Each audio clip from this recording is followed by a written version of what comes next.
Gerenụ akụkọ ụwa nke tata bụ Mọnde, abalị 16 n'ime ọnwa Mee afọ 2022. Akụkọ ụwa na-abịara gị site n'ụlọ ọrụ American Biafran Veterans Network, ABVet Radio na TV dị na Washington DC nke mba Amerịka. Tupu anyị aga n'ihu, gerenụ ọkwa. Agba nke atọ ọgbakọ nke eji atụkọta ego maka nchekwa ala nna Biafra bụ nke na-abịa kwa ọnwa ga-adị n'ụbọchị Mọnde abalị 30 nke ọnwa Mee afọ 2022 ngwa ngwa ọ kụrụ elekere 12 nke ehihie n'oge obodo New York nakwa elekere anya 5 nke oge ala Biafra. Ọ ga-adị n'akara mkparịta ụka Zoom n'akara nrụdide https://us02web.zoom.us/j/8917021995 isiokwu ọgbakọ a bụ ọgbọ nke ugbu a ga-akwụsị igbu ọchụ mkpochapụ agbụrụ nakwa atụmatụ mkpochapụ agbụrụ. A na-akpọku ndị niile hụrụ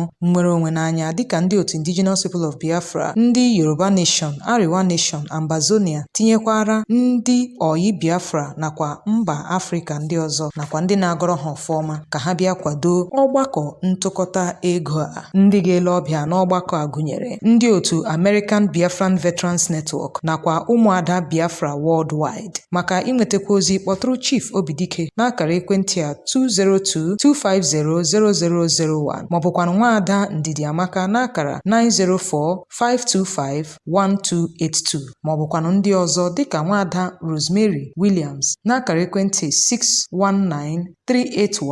619-381-8579. Burukwa n'obi na ọgbakọ ntụkọta ego a bụ nke eji atụkọta nde $15 maka nchekwa ala nna. A na-arịọkwa onye Biafra ọbụla ịtụnye naanị opekampe $10 kwa ọnwa iji wee nye aka na nchekwa ala nna. Ọgbakọ ntụkọta ego a ga na-adị kwa ụbọchị Satọde ikpeazụ n'ime ọnwa ọbụla. Ya mere eji ohere a na-akpọkọ ha n'eze sio ka ha jụkwa ịnabata oku ndị omekome na-akpọ maka ntụkọta ego n'ụdị dị otu a, wezugakwa nke a ga-abịara gị kwa ụbọchị Satọde n'ime ọnwa ọbụla. A na-ele anya na ị ga-akwado ya bụ ọgbakọ. Onye na n'olu ya bụ Omalicha Nwada Igbo. Chezie ntị ka ị nụrụ akụkọ ndị a n'uju ya. Ndị otu Indigenous People of Biafra anọọla n'ụbọchị Satọde ekwupụta ọkwa onye apụla ezi dịka a na-akwado maka ụbọchị ndị ahụ onye ndu ha bụ Nnamdi Kanu ga-aga n'ụlọ ikpe. IPOB kwupụtara abalị 18 nke ọnwa Mee nakwa abalị 26 nke ọnwa a dịka ọkwa onye apụla ezi bụ mgbe Kanu ga-azọchi n'ụlọ ikpe. Ọnụ na-ekwuchitere otu a bụ Emma Powerful kwupụtara ụbọchị ndị a dịka ọ gọnarịrị otu ozi ezipụrụ bụ nke a na-amaghị onye zipụrụ ya sị na agaghị enwe ọkwa onye apụla ezi ọzọ. IPOB sịrị na ozi ahụ sitere n'aka ndị ọrụ nchekwa Naijiria nakwa ọchịchị Naijiria bụ ndị na-agbakọ aka ha na ụlọọrụ BBC wee na-achọ itinye ọgba aghara n'ala Biafra ime ka ndị Biafra bilie megide onwe ha. Ọ sịrị na ya bụ ozi esiteghị ha n'aka ebe ọ gara n'ihu kwupụtara sio na abalị 18 nakwa abalị 26 nke ọnwa Mee ga-abụ ọkwa onye apụla ezi iji wee dọnyere onye ndu ha bụ Kanu ukwu. Ka o sila dị, ala Igbo tata dịka ebe ndị mmụọ na-azụ ahịa, ebe ndị mmadụ rubere isi n'ọkwa onye apụla ezi. N'ụbọchị ụnyaahụ bụ Sọnde ka ọtụtụ ndị mmadụ nọrọ n'ala n'ime obodo ha dịka okporo ụzọ niile jupụtara n'ụgbọala, ebe ụfọdụ nọrọ na-akọ asịrị sio n'izuụka niile ga-abụ nnọọ ọkwa onye apụla ezi malite n'ụbọchị Mọnde dị nsọ tutu ruo n'ụbọchị Tọzdee. Ọtụtụ sịrị na ha ga-eji ohere ahụ wee gaa rụọ ọrụ n'ubi ha, ebe ọtụtụ ndị ọzọ sị na ha agaghị eme njegharị n'ime izu a iji gbanarị ịdaba n'aka ndị ọkpa egbe. Ka ọ dị ugbu a, ọtụtụ ụlọ ahịa, ụlọ ọrụ dị iche iche, ụlọ akụ, ọdụ ụgbọala, ọdụ ahịa mmanụ na ogige dị iche iche bụ ọhaneze na-agbakọ kpọchisiri akpọchi, ma ọ bụkwa ụgbọala ole na ole nke ndị nkịtị nakwa ndị na-ebu ndị njem ka ahụtara n'okporo ụzọ, bụkwa ndị na-anaghị aga n'oke anya. Enwebeghị mkpamkpa ọbụla anụtara n'oge anyị nwetara ozi a. N'ihe ndapụta ọzọ, ndị otu Indigenous People of Biafra bụ IPOB ekwupụtala sio na a ga-enwetarịrị obodo Biafra kwụrụ onwe ya n'ọgbọ nke ugbu a. Ọnụ na-ekwuchitere IPOB bụ Emma Powerful nọrọ na-ekwu okwu na nzaghachi nye otu okwu nke aka na-achị steeti Bauchi bụ Bala Mohammed kwuru sio na otu ahụ agaghị enwetali nnwere onwe Biafra n'ọgbọ a. Ọ sịrị na ndị Igbo nwe ọkara na akụnụba Naijiria, ya mere na Biafra agaghị ekweli omume. Mohammed kwuru okwu a n'ụbọchị Fraịde dịka ọ na-achọ irite obi ndị nnọchiteanya otu pati PDP na steeti Anambra dịka a na-akwado maka ntuliaka elu otu pati ahụ. Kosiladị, na nzaghachi ya, ọnụ na-ekwuchitere IPOB bụ Powerful gwara Mohammed Sio na nke a ga-eme ya vam n'anya n'ihi na Biafra ga-abịa n'oge na-adịghị anya. IPOB kwuru nke a n'ụbọchị Satọde dịka ọ dọrọ Mohammed aka na ntị megide igosi amaghị ihe ya n'okwu gbasara Biafra. Ọ gwara Mohammed Sio na IPOB anaghị arịọ arịrịọ obosara ala n'ihi na obosara ala abụghị ihe eji egosi nnwere onwe, kama na ha nwere ala zuru oke makwa ụma. Ọ sịrị na e nwere ọtụtụ obodo na mba ụwa bụ ndị na-enweghị ogo ala Biafra nwere, ya mere na IPOB dị na nkwudosi ike inweta nnwere onwe Biafra. Ezinụlọ onye ndu otu Indigenous People of Biafra bụ Maazị Nnamdi Kanu egosila iju anya na aka ọjọọ a na-arụ aka chịburu steeti Abia bụ Sinetọ Theodore Orji nakwa onye isi ụlọ nzukọ omeiwu steeti ahụ bụ Right Honorable Chinedum Orji, tinyekwara onye bụburu kọmishọna na-ahụ maka ọchịchị kansụl na okwu ndị eze bụ Chief Charles Ogbonnaya dịka ndị na-akwado ọnọdụ enweghị nchekwa na steeti ahụ. Ezinụlọ Kalu sịrị na onweghị onye ọbụla ekwesịrị ka a rụọ ya aka ọjọọ dịka onye na-eme mpụ tuturu kwe mgbe e mesịrị nnyocha bụ ịgba ma nwetakwa ihe akaebe na-egosi nke a. Ha gara n'ihu kwuo nke a site n'ọnụ Kalu nta Kalu dịka o gosiri mgbagwoju anya n'ụdị nnyocha emere tupu eme ya bụ mkpebi na nchọpụta. Ọ sịrị na nwa ha nwoke na ugbu a n'ụlọ mkpọchi DSS, ya mere na ha agaghị achọ ka IPOB na-etinye anya n'okwu na-agbasaghị ya otu ahụ, kama ka ha lekwasị anya n'atụmatụ ha bụ nnwere onwe Biafra. Ha gwara ndị ndọrọndọrọ ọchịchị ka ha dozie okwu ha n'onwe ha ma hapụkwa IPOB aka. Cheta na anyị nwetara akụkọ n'izuụka gara aga nke ekwupụtara na ọnụ na-ekwuchitere IPOB bụ Emma Powerful nọrọ n'otu ozi o zipụrụ n'izuụka gara aga bụ ebubo wee na-arụ aka ọjọọ ndị a akpọpụtara aha ha dịka ndị bụ ala adịghị mma nọ na steeti Abia ma dọọ ha aka na ntị ka ha sepụ aka enwe a n'ofe ma ọ bụ chi aka dịka ha ga-egosi ha ihe ọkụ ji ntị oke eme. Ndị a na-amaghị ndị ha bụ esunye na ụlọ ọrụ ọchịchị kansụl Idemmili dị na Ogidi ọkụ, tinyekwara ụlọikpe majistreti dị na mpaghara ahụ. Ụfọdụ ndị bi na mpaghara a kwuru sio na ndị a gara n'obi ụlọ ọrụ ahụ n'ime abalị Sọnde ma sunye ya ọkụ. Kosiladị, ụlọ ọrụ ndị uwe ojii kọwara ọgbụgba ọkụ a dịka nke sitere n'aka ndị a na-amaghị ndị ha bụ. Ọnụ na-ekwuchitere ụlọ ọrụ a bụ Ikenga Tochukwu sịrị na ha ezipụla ndị uwe ojii ịga weghachi udo na mpaghara ahụ. O mere ka amatasio na emenyụkwala ya bụ ọkụ.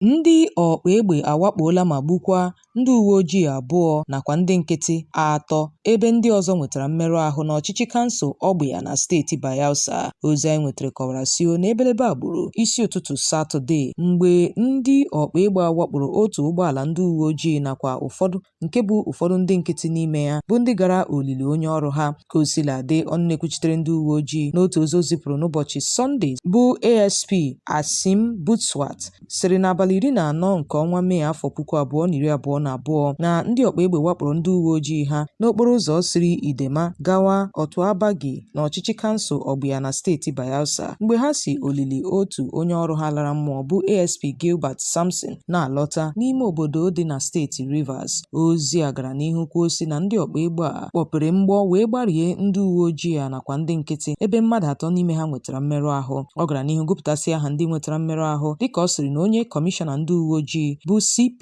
Ben Nebolisa Okolo enye n'iwu ka amalite ime nchọcha ịchọpụta ndị kpara arụ ahụ.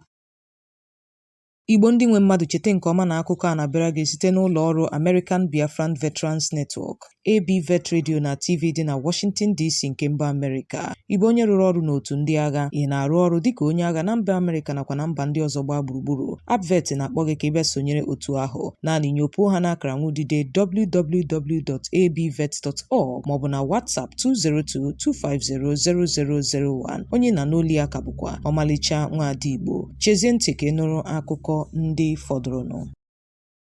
Ndị na-eyi ndụ egwu egbuola ndị ọrụ ubi 7 n'ime ubi ha dị n'ime obodo Fanu na ọchịchị kansụl Maradum na steeti Zamfara n'isi ụtụtụ Satọde dịka otu nwa amadi bụ Garuba Abdullahi bụ nwaafọ obodo ahụ siri kwuo. Ndị ọrụ ubi a nọrọ na-arụ ọrụ n'ime ubi ha mgbe ndị ekperima wakporo ma gbuo ha. Otu onye hụrụ mgbe nke a mere bụ onye gwara onye nta akụkọ anyị okwu sịrị na otu onye agbata obi ya bụ Sani Akwala so n'ime ndị a egburu egbu. Ọ kọwara sio na ndị ọkpa egbe a nọrịsị na-awakpo ndị bi na mpaghara mpaghara ahụ kemgbe a malitere oge ọrụ ubi nke afọ a. Ọ sị na ha nọrọ na mbụ yi egwu sị na agaghị arụ ọrụ na mpaghara ahụ, dịka ọ sịrị na enweghị onye na-aga n'ubi ya n'ihi oke ụjọ, ebe ọ gara n'ihu kpọkụ ndị ọrụ nchekwa ka a gbatara ha ọsọ enyemaka. Ka o sila dị, mbọ niile a gbara ịkpọtụrụ ọnụ na-ekwuchitere ndị uwe ojii bụ SP Mohammed Shehu dịka mmiri awụrụ n'elu okwute.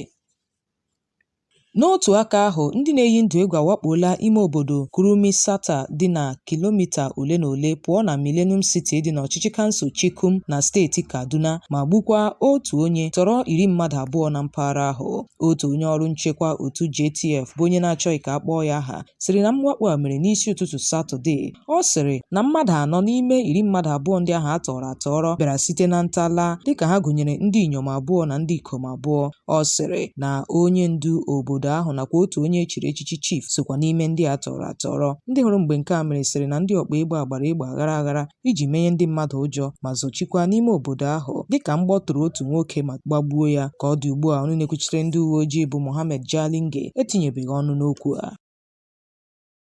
Otu Ọhaneze Youth Council akatọọla mwakpo awakporo ndị Igbo bi na steeti Sokoto n'ụbọchị Satọde. Otu a yiri egwu imegwara ọ bụrụ ma ụdị ihe a emekwa ọzọ. N'ụbọchị Satọde, ahụtara ka ndị ntorobịa Alakụba bụ ndị na-eme mkpesa megide nwụchi anwụchiri mmadụ abụọ bụ ndị a na-enyo enyo n'aka ha dị n'ogbugbu nwaada Deborah Samuel bụ onye ụka Kraịst. Ha jiri okwute tụgbuo ma gbakwa ya ọkụ, dịka ha bosiri ya ebubo na o kwuru nnọọ okwu ọjọọ megide onye amụma ha bụ Mohammed. Ọtụtụ ndị a na-eme mkpesa gara n'ime obodo dị iche iche lee ụlọ ahịa ndị si na mpaghara South East wee bibisie ya ma bukọrọ ngwa ahịa ha. Ka o sila dị, n'otu ozi nke otu a bụ OYC zipụrụ ụnyaahụ gosiri iwe ha na ndị Igbo bụzi ndị a na-ebuso agha aghara n'ihi okwu na-agbasaghị ha. Onye isi otu a bụ Maazị Okwu Nnabuike sịrị na agwa ahụ ndị ntorobịa Sokoto akpara bụ nnọọ nke na-akpasu iwe. Okwu kọwara ya dịka ihe jọkarị udele na njọ, dịka ọ kpọkuru aka na-achị steeti Sokoto bụ Aminu Tambuwal ka ọ hụkwa na a kwụsịrị ya bụ mwakpo na-enweghị isi ma kwụkwa ndị Igbo niile mebiri ngwaahịa ha ụgwọ iti aka n'obi nakwa ụgwọ ngwaahịa ndị ahụ emebisiri. Ọ dọrọ aka na ntị sio na ọ bụrụ na ụdị mwakpo a nwa mee ọzọ na ha ga-ebili imegwara. Ọ sịrị na ndị Igbo ataala ahụ na Naịjirịa wee na-agwa ndị steeti Sokoto sio ọzọ emekwala. Igbo bụ Igbo ndị ọma, sị na ajụkata nkwụ kapịawa ọnụ ịmara na mgbufu ya eruola. Ya mere n'ebe a ka anyị ga-achịkọta ya bụ akụkọ ụwa nke taa. Cheta nke ọma na ọ bịara gị site n'ụlọ ọrụ American Biafran Veterans Network ABVet Radio na TV dị na Washington DC nke mba Amerịka. Onye nụrụ olu ya bụ Omalicha Nwada Igbo. Ụbọchị nta ka ịchụọ na Owere nchi ga-emesịanụ. Ma tupu anyị achịkọta ya kpamkpam, gee ntị nụrụ ọkwa. All hail Biafra! All hail Biafra! Biafrans, the die is cast, the wind is blown. Biafra land is completely surrounded by our enemies. They are now going house to house, killing our youth, women, children, men, livestock, burning houses and markets. They will reach your village if not stopped. We must defend our home, protect our mothers, our fathers, sisters, brothers, friends, and our neighbors. No mission is too complicated. We will get the job done. We have sworn to sacrifice our lives if necessary to ensure the survival of Biafra. We did not ask for this, but have been pushed to the wall, while the rest of the world watch, doing nothing as we are being slaughtered. We have cried and begged enough to deaf ears. We cannot make peace with one who wants no peace, but seeking to exterminate us. The only option left is to rise and defend us by all means necessary. Nigeria government, Boko Haram, bandits and herdsmen are one and the same. U.S. government knows this fact. U.S. government has more and better intelligence apparatus than the rest of the world put together.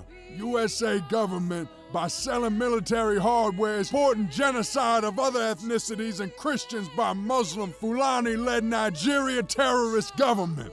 To defend us, we need tools, and to get tools, we need support. Seeking self-defense is not a crime.